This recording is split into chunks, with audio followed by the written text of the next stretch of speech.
그런데 공신이 많으면 좋아요, 적으면 좋아요? 내가 지금 임금이야. 내가 임금인데 내 밑에 공신이 많아야 좋아요, 적어야 좋아요? 적어야 좋아요. 공신이 많다는 거 무슨 얘기야? 난리가 많았다는 거예요. 난리가 많았다는 거예요. 세조가 공신이 많잖아. 근데 공신이 되면 첫째, 1등 공신에 120개를 줘. 2등 공신에 땅을 100개를 줘. 3등 공신에 80개, 1개에 3,000평이야. 그 정도 땅을 줘요. 그리고 이제 어진을 영정을 그려줘요. 그 후손 대대로 벼슬을 줘요. 그러니까 공신이 많다는 건 국가 재정이 충나는 거예요. 그런데 자, 여기 오희문이 세미록에서 원균을 이 정도 참 괜찮은 분이다라고 기록을 세웠는데 그래도 충청도 관찰소 갔을 때 술 먹고 흥청거리고 이런 것까지 썼어요. 근데 한 가지 흠은 뭐냐면 오희문은 피난 다니면서 했으니까 이 사람이 집안이 괜찮거든요. 여기저기 친구를 통해서 들은 말을 썼어. 그래서 못 믿어. 근데 거기 또 이문건이라고 하는 사람, 우리 서초문 옆에서 지난번에 교사를 답사 갔다 왔을 때 여기를 가려다가 못 갔습니다. 좀 걷기 싫어해서. 이문건이라는 분이 저 월계동인가 가면 한글로 든 비석 있죠. 한글로 든 비석. 우리나라에 한글로 든 비석이 5개 있는데 그 중에서 이 사람이 자기 아들을 키우는 손자를 키우는 일기를 써요. 양아록이라고. 여성분들 되게 가셔서 양아록 꼭 한번 쳐보세요. 할아버지가 손자를 키우는데 기가 막혀요. 그 글이 하나 있습니다. 이제 이런 것을 통해서 조선시대의 일기, 역사가 구분이 되는데 선조가 이제 피난 다니고 나서 전쟁이 끝나서 선조가 죽었다. 그리고 뭘 써야 해? 선조실록을 써야 하잖아요. 살아있을 때 실록을 안 써요. 선조가 죽으면 이 사람의 공간을 들여서 임금하고 누구 얘기 밑에서 막 이런 사람이 있죠. 이렇게 쓰는 사람. 누구 하나 감히 임금 앞에서 고개를 못 들지만 이 사람은 하루 종일 앉아서 주고받는 말 다 써요. 이게 사관이라고 그러잖아요. 사관이 쓴 글을 다 모아서 그 사초라고 그래. 모아서 괜찮은 걸로 이제 실록을 만드는데 전쟁통에 불타고 도망가 버려가지고 그 죽일 놈들도 있어요. 막 어진이랑 실록이랑 다 태우고 도망가는 놈이 있어요. 우리나라가 선조가 그만큼 신명을 잃었는데 선조 실록을 쓰려니까 기록이 없어. 그 기록이 없어서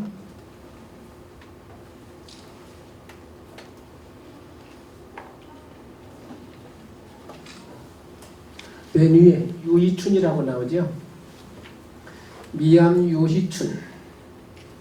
미암 유희춘인데 저 사람도 혹시 그쪽에 고향이신 분? 미암 유희춘 기념관이 있습니다. 호수 한가운데다가 섬 가운데다가 기념관을 했는데 이분이 쓴 일기가 다 나와서 10년간 쓴 일기가 조선왕조실록에 선조실록 만드는 자료가 돼요. 이분의 일기가. 그러니까 이제 제가 드릴 말씀은 아까 이순신 장군은 조그만 몇 구절로 해서 죽을 고비를 넘겼죠. 유희춘 같은 사람은 개인적인 일기가 조선 왕조의 역사를 복원하는 자료가 됐죠. 기록이라는 건 이렇게 참 중요한 것이다. 그러다가 미암 유희춘 때문에 밝혀진 사실이 하나 있어. 미스터 허준. 허준이 과거 봤어요? 안 봤어요? 응? 허준 드라마 있었지. 허준 드라마 보면 과거 시험 보러 가는데 거기에 부영이 있어가지고 이 환자를 돌봐야 하냐 과거 시험 보러 가야 하느냐 그래도 백승이 먼저다 과거 시험 포기하고 치료하고 그러잖아요. 그 다 거짓말이야. 허준이는 절대 과거 안 봤어요. 허준이가 약을 이렇게 캐러 다니는 약초꾼이야. 전라도 쪽에서. 그 약초꾼인데 누구를 쫓아다니냐면 미암 유희춘을 찾아다니면서 자문을 받아요. 유희춘이가 엄청 백과사전이야. 그래서 쫓아다닌 그 이야기가 미암일기 속에 들어있어요. 그 미합유이춘의 그 일기 때문에 허준이는 과거를 안 봤다. 그 밝혀지는 거예요. 그 역사가 이렇게 신실로 드러납니다. 그러다가 이제 황윤석의 5대 아니 4대 손자가 아까 무슨 이분이에요. 근데 그 집안에 씨 내리면 못 내려요. 이분이 이렇게 쓰는데 그 아들이 또 서예대가 됐는데 그 손자가 서예 국전에 특상을 받았잖아요. 집안에 씨 내림이 있어요. 그 왕대밭에 왕대 나더라고. 이 황윤석이라고 하는 분은 우리나라를 배달의 민족이라고 그러죠. 뭐라도 한번 배달 시켜보신 잡숴보신 분 있죠? 안 시킨 분은 흔들어봐. 안 시킨 분은 아마 천연기념물이야. 안 시킨 분은 진짜 천연기념물. 그 시키는 걸 싫어하는 분이 있거든요. 세상에 이때 냉면을 배달시켜 먹었어요. 일기 속에 나와. 1768년 7월 7일 날 낮잠까지 냉면을 불러서 먹어요. 그 이듬해는 시장에서 국수를 사 먹어요. 과거 시험 끝나고. 이분이 초시만 합격하고 재시에는 합격 못해. 초시, 재시 있죠? 과거 시험 보면 예비고사를 봐요. 예비고사가 초시야. 그걸 사마시라고 그러죠. 사마시. 제가 조선시대라고 해서 과거를 봤다면 사마시에 두 종류가 있어요. 묵과 말고. 노노맹자 경전을 가지고 막 이제 때 공자는 이렇게 했다. 그렇게 시험 보는 경전 시험이 있고 백일장으로 보는 시험이 있어. 옛날이나 지금이나 글 잘 쓰면 출세길이 보여요. 이문열 같은 분 봐. 얼마나 좋은가. 우리 정종호 박사님도 글 공부하셔가지고 교수도 하시잖아요.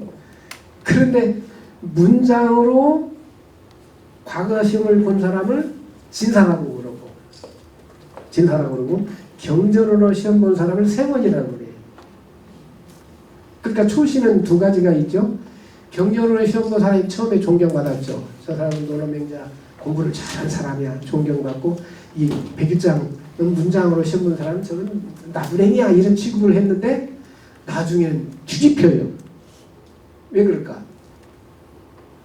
외교 관계가 있잖아. 해외에다 문서를 해야 되고 그래서 문장을 잘해야 돼. 중국에서 사신이 오면 그 사람하고 얘기하면서 반드시 문장 교류를 하거든요. 그때 큰 사람이 허균이잖아요. 허균이같이 글 잘 쓰는 사람 없잖아요. 그렇기 때문에 허난소른이 시가 그 중국에 가서 시집으로 나오고 그래서 나중에는 이제 진사가 대접받아요. 그래서 이제 김진사 마을에 누구? 최진사 때 최진사는 문장으로 과거 보는 사람이야. 근데 어렸을 때 이웃 사람도 있고 우리 아버지고 강생원 그랬어. 우리 아버지는 다른 사람이고 박생원 그랬고 이날 그러셨죠? 그러니까 들었을 거예요. 거기서 합격한 사람이 어디로 가냐? 성균관으로 가서 과거 시험 보는 거예요. 그래서 이제 이 사람이 여기 시험을 보고서 떨어졌어. 복수를 못 봤어요. 그래서 그냥 진사나 생원이 됐는데 그걸 일기를 무려 몇 년 동안 쓰느냐면 53년 동안 일기를 써요.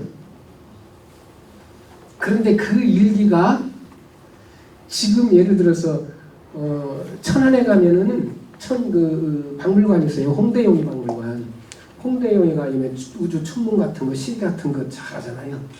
그거 보고 날 때 요 황윤석 선생이 쓴 설명서를 보고 만들었어요. 이분이 수학, 천문학, 과학의 대가야. 그래서 이제난고라고 하는 왜 난고냐면은 어려울 난자잖아요. 왜 난고라면 자기가 다 아무리 못했다. 아직 정리해서 끝내지 못했다 해서 난고인데 그대로 그냥 훌륭한 책이에요. 그리고 여기서 명태라는 얘기도 나와. 명천에 태씨가 잡은 고기라 해서 명태다. 이런 이야기도 나오고 수학과학이나 이렇게 좋은 자료가 되고 이때 국수 사 먹었다는 얘기도 나와요. 시장에. 네? 그 다음에 상추 좋아하시는 분. 상추 안 좋아하시는 분 있나요? 상추 드셔야 참 잘 잔대. 근데 이 사람은 상추를 싫어하나 봐. 노상추야. 노상추.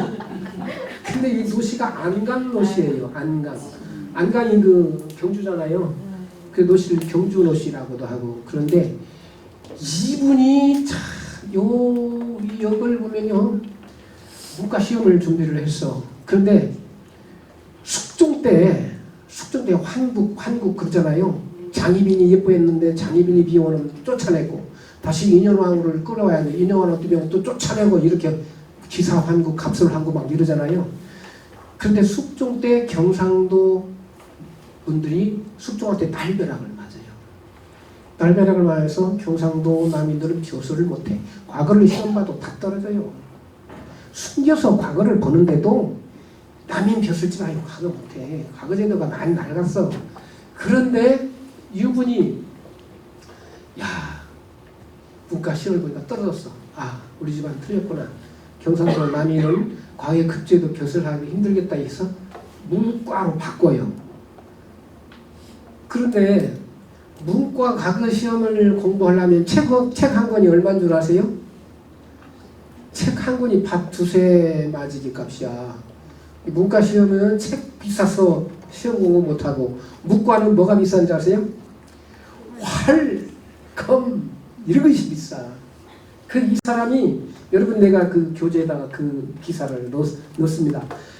과거 시험 준비하는 10년 동안에 재산 다 날려가지고 이거 어떻게 먹고 살지 못하는 걱정을 해요. 이 황윤석도 그 일기에 아버지가 천석군직이야. 천석군직인데 10년 과거 공부하느라고 500석직으로 줄어들었어요. 그 일기 속에 그렇게 나와 있어요.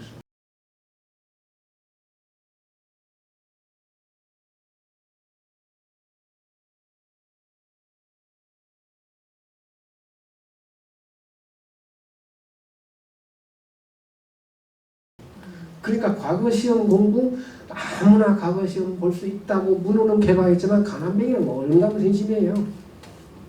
그런데 재주가 있어가지고 머슴이 신부를 속여가지고 묵과에 급제해 싸움 잘하고 말 잘 타고 해가지고 어떻게 비넘어서 좀 해가지고, 근데 나중에 신분이 밝혀져 가지고 과거 시험 취소받고 이러거든요. 자, 그러는데 이 노상추가 지금도 우리 남자분들은 군대 갔다, 남자들은 하여튼 모이면 군대 얘기 그냥 입에 침 막 나오게 재밌게 얘기하잖아요. 그 시절대로 그랬어요. 그 시절에도. 이래 지금은 사격을 해가지고, 사격을 해서 저 관역에다가 20방 다 맞추면 특별 휴가를 주거든요. 자녀들 훈련소에서. 근데 그때는 뭘로 하냐면, 생각해보세요. 변방에서 하루 종일 할 일이 뭐가 있어. 가족도 없는데. 근데 활시위를 시합을 해요. 근데 변방에서는 어느 계절이 가장 비싼 계절이겠어요? 응? 겨울. 왜? 추워서? 개어지를 맞았는데 접근이 좀 얼음이 오니까. 얼음이 요즘 북쪽에서 외적이, 거란족이네 여진족이 넘어오잖아요. 그러니까 겨울에 얼음이 얼면은 비상이야, 비상. 그런데 여름이랑은 물이 잘 들어가니까 한가해. 그때 맨날 막 씨름대기도 하고 활대기도 하는데, 이 노상추가 활을 잘 쐈어. 활을 잘 쏴가지고 활 쏘는 대회를 무슨 대회라고 하는지 아세요? 사습이라고 해요. 사습. 그 사습이라는 말이 남아있는 대회가 있죠. 사습. 그렇지. 전주 대사습놀이에요. 옛날에는 잔치할 때 노래만 하는 게 아니라 활 쏘기도 하고 씨름대기도 했어요. 그 전통을 이어서 국악할 때도 대사습놀이라고 하는 거예요. 지금 활 쏘는 건 빠졌지만, 대사습에서 이 정조가 지금 살았으면 세계적인 기록 선수예요. 한 순을 10방이라고 해요. 10방에다 놓고 한 순을 쏴요. 가운데 정 맞춰야 이제 온 건데, 정조가 49발까지 가운데다가 정중하는 거예요. 누가 사격, 우리나라 사격은 이제 화살 대회 때 마이크를 딱 찍는 사람도 있었지. 정조가 계속 바꿔 옆에 사람이 놀라니까 한 발을 일부러 따로 쏴요. 정조가 대단한 사격꾼이에요. 제일로 골치 아픈 게 누구냐면, 자기 신하들을 데려다가 꼭 훈련을 시키는데 정약용은 그런 줄 알았는데 운동을 못해.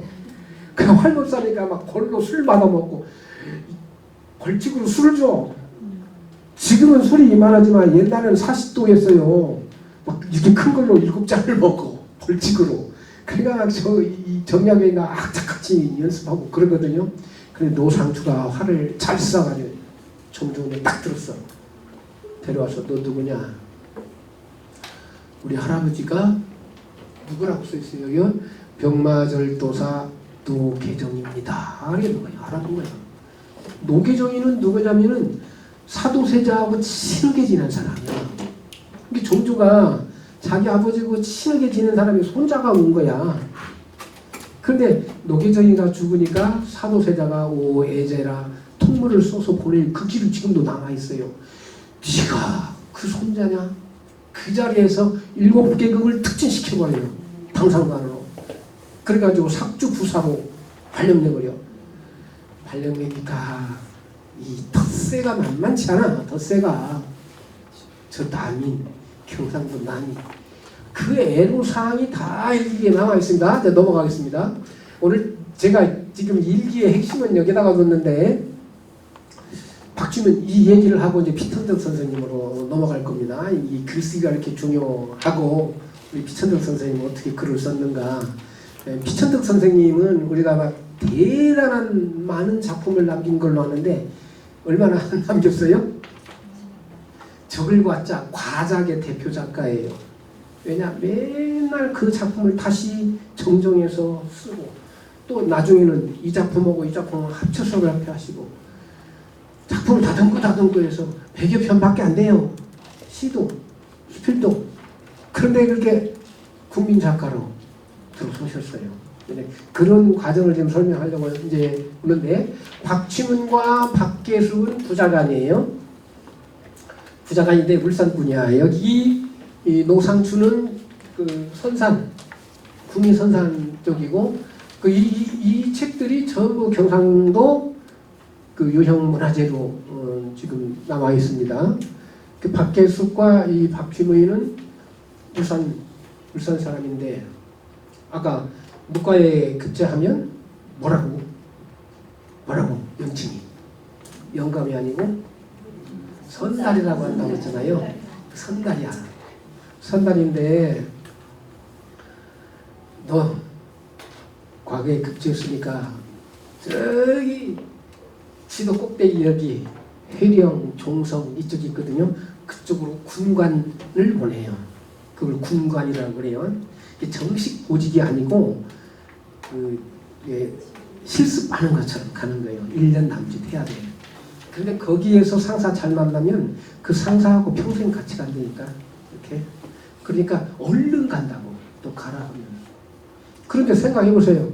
울산에서 저쪽 백두산이 있는 그쪽 회령까지 가려면 몇 달 걸리겠어요? 석 달 걸려요. 석 달. 그런데 문제가 뭐냐. 그런저런 기록을 보면 진짜 우리나라가 일본한테 당할 수밖에 없었다. 우리나라가 유네스코 무형유산이 있고 인쇄 글로된 유산이 있거든요. 우리나라가 4위 국가입니다. 독일, 프랑스가 20개인데 우리나라도 20개예요. 조선왕조실록, 승정원 일기, 심지어 최근에는 5.18 민주화, 새마을운동 기록 전부 다 세계문화유산으로 지정이 됐잖아요. 우리나라가 4위 국가예요. 그 정도 지금 꽤 많은데 이 사람들이 이게 가면서 논 것이 일본하고 어떻게 비교되냐면 이 사람들은 가면서 계속 기생집에서 놀아요. 이 일기가 얼마나 재밌냐면 날마다 기생 이름이 다 나와. 기생 이름이 다 나고 막 개신앙까지 어떻게 나가. 그 시절에 남자가 군대 생활하면서 여자하고 어떻게 놀아 하는 것 이거 보면 다 나온다니까. 부북일기예요. 부임한다. 북쪽으로 부북일기. 인터넷 집에 가셔서 찾아보세요. 부북이 제일 쌓였던 소개가. 여자하고 놀아라는 얘기인데 이 박계숙은 그나마 문과적인 기질이 있었어. 문과적인 기질이 있어서 가기만 하면 여기 숙소에 묵으면 대접을 해야지. 우리나라가 영업사원들 애로가 뭐냐면 이 일을 성사하려면 담당자하고 반드시 술자성을 가져야 한대. 술 좋아하는 놈은 술을 먹여야 하고 돈 좋아하는 사람은 봉투 찔러줘야 하고 여자는 좋아하는 사람은 반드시 여자를 붙여줘야 일이 된대. 아니면 안 된대요. 그 영업사원이 들어보니까. 근데 가면서 그냥 이 주점에서 놀고 저 주점에서 놀고 그러는데 일본 사람은 그 내가 지금 전라도 도지사야. 그러면 1년은 서울에서 살고 1년은 내 고향 가 해야 돼. 그 내 가족이 전부 다 잡혀 있어 인질로. 그러니까 1년에 한 번씩 가는 거예요. 그러니까 국도가 발전했어요. 일본은. 국도가 발전하는데 일본 통신사라고 갔다 온 분들의 책을 읽어보면 몰라. 우리가 초등학교 잘못 배웠어.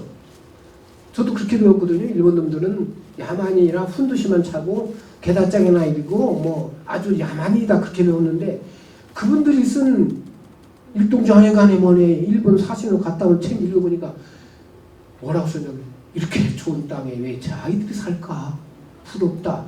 그 사람들이 책 읽고 하는 거 막 발달된 문화를 다 써놨어요. 그리고 군데 서점이 있어. 일본은. 그러면서 내가 이제 사신으로 가면 막 나와서 사인 받고 글 써달라고 그래요. 그러면 이제 에도까지 갔다가 다시 돌아오면서 오면 벌써 책으로 나와가지고 서점에 있어요. 일본이 그렇게 걔도 문명이 발달한 나라더라고. 진짜 잘못 배웠어. 근데 우리나라는 그런 얘기가 꼭 가면 주막에 있어가지고 술집 여자하고 노란하고 이야기밖에 없다니까 책이 없고. 그런데 이 박계수기는 가면서 여자 붙여서 에이 양반 체면에 어쩌네 그러다가 자기 말을 반복해. 내가 남자인데 그래도 뭐 이런 흠이 안 되겠지 하고서 박계수하고 박추문하고 부장관이라고 그랬죠. 그런데 울산에서 석 달 걸려서 이렇게 서울에서 또 한 달 보다가 이제 공무를 뛰고 그 시절을 이렇게 자유스러워서 보직이 없었으니까 가는데 가면서 중간중간에 만난 여자 이야기가 좀 여기가 아주 고상하게 나와요. 아들보다는 아버지가 아주 문과적인 요소가 많아서 이 부자간의 일기를 묶은 것이 부북일기인데 아버지 일기 속에는 시가 6편이 나오고 아들 거는 그냥 틀에 박힌 춤과 효 같은 이야기 2편밖에 안 나와요. 그게 금춘이라고 하는 16된 아이를 만났어. 아이고 인사 올립니다. 오 너 참 예쁘구나.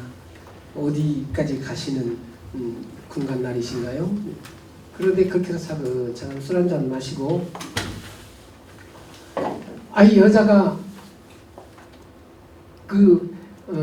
이 남자를 잘 모셔서 불만이 없어야 자기 그 속에서 좋은 평가를 받는 거야.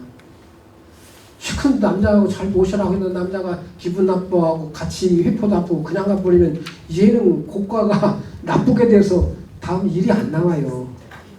그러니까 모셔라 하면 그 사람 최대한 속된 말로 좀 꼬여대야 돼. 꼬여대면서 이야기를 하니까 이 36살 된 박계수기가 16살 된 금춘이한테 시를 써서 주는 거예요. 그러니까 16살 된 기생이지만 얼마만큼 문학력이 있는가 보이잖아요. 여기에. 그러니까 기생이 아닙니다. 우리가 기생은 일본 사람들이 학급시켜서 만든 말이에요. 기생이 아니에요.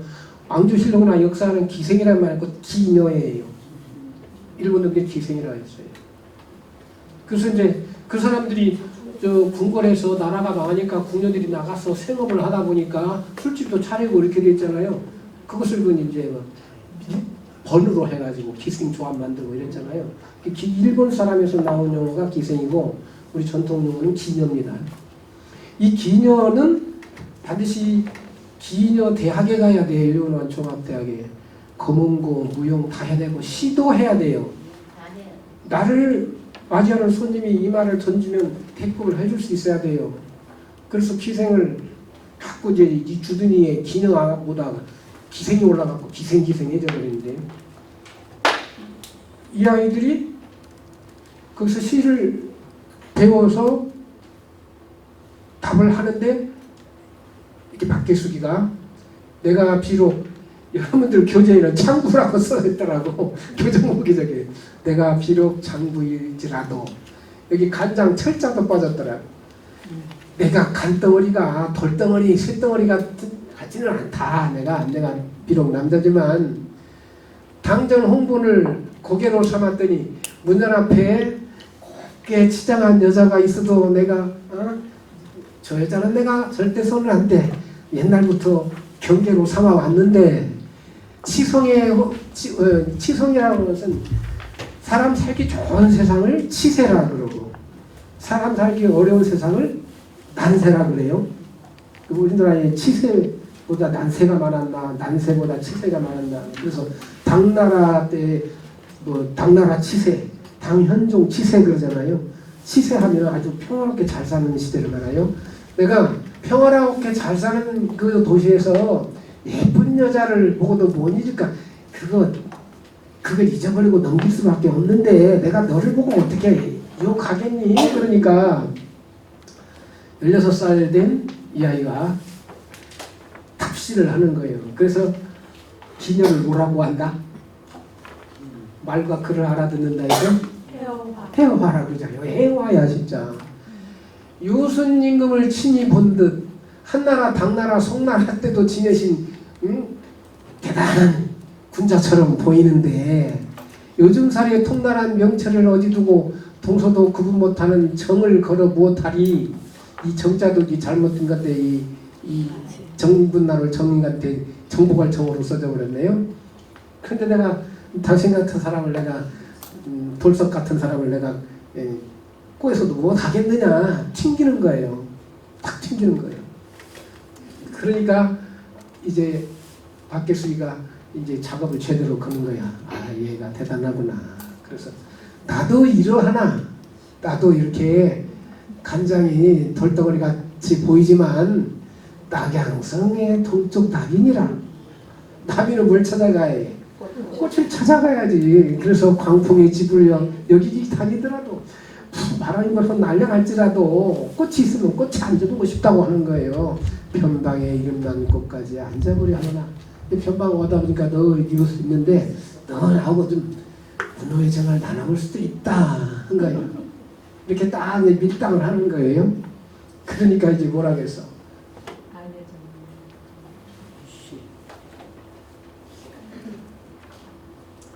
에이 어찌 여자가 하는 말을 그렇게 곱깝게 들으십니까? 아여자 농담 그냥 듣지 마세요. 16살의 애가 남자를 쥐락펴락 하는 거예요. 응? 문과무의 일치를 나도 잠깐 나옵니다. 당신 같은 무인도 내가 알아. 문인만 상대하는 게 아니야. 하물며 용맹한 무사를 아니 걸고 어쩌리. 그리고서 은호의 청을 쌓은 이야기 일기에 나와요. 그런데 아들의 녀석은 그냥 대단해. 여성 편력이 엄청나요. 일일이 다 기록에 이름까지. 그렇게 해서 박계숙과 이 금난이 사랑 이야기를 이 글 속에서 봤는데 여기 한 가지만 좀 여러분들에게 기본 상식으로 이건 설명드려야겠네요. 그냥 넘어가려고 했더니 이 사람이 현재인데 현재가 최북방 경계선이잖아요. 이 사람은 현재 과거에 급제해서 갔죠. 과거에서 급제해서 갔어. 그런데 그쪽 변방에는 군인들이 필요하니까 돈 좀 있는 양반들이 군대 안 가려고 명포를 내서 군대 대신 하는 거예요. 그러면서 군관 그냥 과거도 안 보고 돈으로 군관이라는 벼슬 사가지고 거기서 같이 군대 생활을 하는 거예요. 이게 토속군관하고 급제공관하고 같이 생활하는 거야. 군대 생활로 말하면 저희 군대 생활할 때는 육사 출신하고 삼군 생활가 출신하고 알력이 있었잖아요. 그런 것처럼 두 팀이 엄청나게 대립이 많아요. 그런데 박계숙하고 박치문이는 기가 막히게 부장관이 똑같이 활을 잘 쏴가지고 시합만 하면 막 상품으로 이 사람은 군대에서 돈을 모을 정도야. 상품을 많이 받아가지고. 그런데 이 이름을 취문이라고 한 거는 그런 문자. 너 글도 좀 잘해야 한다 해서 문을 썼어요. 그래서 갑자기 아니 그 부삼이면 뭐 5품 3품 높은 벼슬이거든요. 그 부사가 그 고을에서 지내다 보면 과거 신문 나가는 능력이 안 되는 점이 있어. 그럼 걔를 박주문한테 내가 너의 필력을 믿는다. 내가 부탁 있다. 뭐든지 말씀하세요. 사실은 얘 너 아이가 지금 과거를 봐야 하는데 필력이 약하다. 다 봐주고 대신 그래가지고 과거 시험을 대신 3명이나 봐줘요. 다 합격시켜요. 그런 이야기까지 다 나와. 치부가 들어오는 얘기가. 그래서 그 시절에 변방의 군인들의 성생활, 과거에 대한 일어난 문제 다 나와. 이 사람은 그냥 부장하는 심지어 노래 자랑을 하는데 노래도 1등에 노래도 잘해 얘가. 거기서 또 갑자기 이 부사가 좀 치훈이 들으면 옛날에 시를 지키려 했잖아. 아무도 시를 못 지는데 박주문이가 딱 시를 지어. 시 잘 써, 노래 잘해, 활 잘 쏴. 아유, 그런데 거기서 깜짝 놀라기는 여기서 잠깐 경성으로 발령이 났는데 발령이 가서 이 현지첩을 줘요. 현지첩을 합쳤는데 저 올매입니다. 인사가 왔어. 그래. 자기 아버지가 40년 전에 거기서 근무를 한 데 갔잖아요. 아들이. 내가 아버지가 40년에 근무한 곳에 다시 오다니 정말 감개가 무량하구나. 그러니까 놀래. 아니 아버님이 여기 근무하셨다고요? 그랬다. 아버님 조남이 어떻게 되신대요? 밖에자 숙자니라. 예? 밖에서거든요? 어디가 오냐면 어떻게 하냐. 저희 어머니하고요 각별한 사이셨어요. 어머니한테 밖에서 거론을 많이 들었어요. 그러냐? 그래서 그날 밤에 그냥 그 어머니한테 쫓아가. 그래가지고 군간나리가 그 아드님이시냐고 막 각각이 지내. 그래가지고 이게 나와. 우리 아버지하고 각별하게 지내. 그래서 모녀하고 부자하고 같이 그렇고 그렇게 지낸 이야기도 나옵니다. 자 그렇게 하고 자 그러면 귀천득 선생님이 어떻게 해서 이렇게 글을 쓰셨을까? 뭐 우리